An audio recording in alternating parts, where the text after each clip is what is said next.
నేపాల్ దేశంలో ఉన్నటువంటి కేపీ ఓలీ శర్మ ప్రధానమంత్రి 2 రోజుల క్రితం 26 యాప్స్ను బ్యాన్ చేయడం జరిగింది. అనగా అక్కడ ఉన్నటువంటి యువకులు జనరల్ జెడ్ అనబడేటువంటి కేటగిరీకి చెందినటువంటి ఇంటర్నెట్ టెక్కీస్ లేదా ఆ యొక్క సోషల్ మీడియాకు అలవాటు పడినటువంటి సంతతికి చెందినటువంటి వాళ్ళు ఆ యొక్క వీధుల్లోకి వచ్చేశారు. వీధుల్లోకి వచ్చేసి ఓలీ ప్రభుత్వం మీద వ్యతిరేకతతో పార్లమెంటు భవనం ఎక్కి గతంలో శ్రీలంకలో జరిగినట్టుగా పక్కనున్నటువంటి బంగ్లాదేశ్లో జరిగినట్లుగానే అంతటి తీవ్రమైన నిరసనలను వ్యక్తం చేసినటువంటి నేపథ్యంలో ఓలీ సర్కారు తమ యొక్క సెక్యూరిటీ ఫోర్సెస్ను కనబడంగానే కాల్చివేత ఉత్తర్వులు జారీ చేసినటువంటి పరిస్థితులలో 20 మంది విద్యార్థులు, యువకులు, చిన్న వాళ్ళు చనిపోవడం జరిగింది.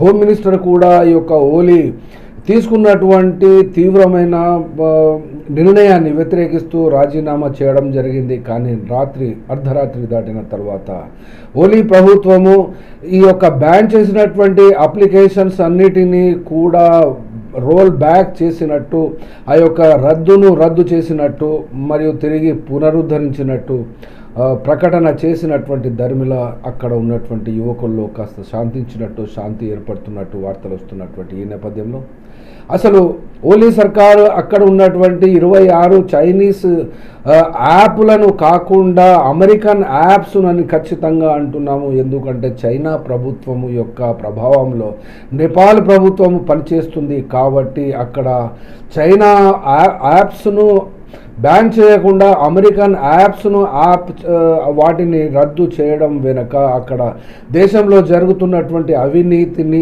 బయటికి రానియకుండా, పొక్కకుండా, నిరుద్యోగాన్ని సూచించకుండా అక్కడ ఉన్నటువంటి దరిద్రము, ఆకలి, ఆ యొక్క సమస్యలను పట్టించుకోవడం లేదనేటువంటి అభిప్రాయం అక్కడ ఉన్నటువంటి యువకుల్లో వచ్చింది. అటువంటి అభిప్రాయాల్ని ఖచ్చితంగా చూపెట్టేటువంటిది అమెరికన్ యాప్స్ కాబట్టి వాటికి వ్యతిరేకంగా అక్కడ రావడం జరిగింది. వాస్తవంగా యాప్స్ ఎవరి అయినా, అమెరికా అయినా, చైనా అయినా కూడా వాస్తవంగా చూపెట్టగలిగితే పరిస్థితిని అక్కడ ఎవరికి నిరసనలు ఉండకపోవచ్చును. కానీ అక్కడ నేపాల్ ప్రభుత్వము చైనీస్ యొక్క ప్రభావంలోకి వెళ్ళింది కాబట్టి అమెరికన్ యాప్స్ మీద బ్యాన్ విధించింది కాబట్టి అక్కడ ఉన్నటువంటి జనరేషన్ జెడ్ వాళ్ళు వీధుల్లోకి వచ్చేశారు. కానీ ఇది పాల పొంగు లాంటిదే నిరసన. ఇది ఒక ఆర్గనైజ్డ్గా చేసినటువంటి ఉద్యమము కాదు, నిరసన కాదు. కాబట్టి అది ఆ యొక్క యాప్స్ను పునరుద్ధరించిన తర్వాతనే అవి శాంతించడం జరిగింది.